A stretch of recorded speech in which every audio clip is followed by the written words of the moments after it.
altro MP7. Siamo al numero 161.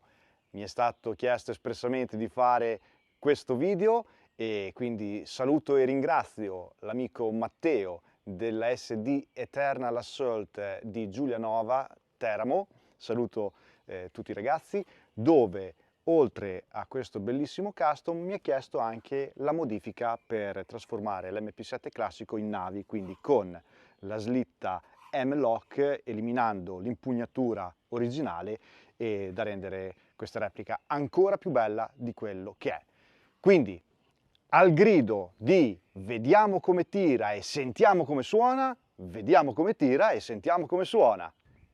Ah, ma non dimenticatevi di mettere il segui sulla pagina.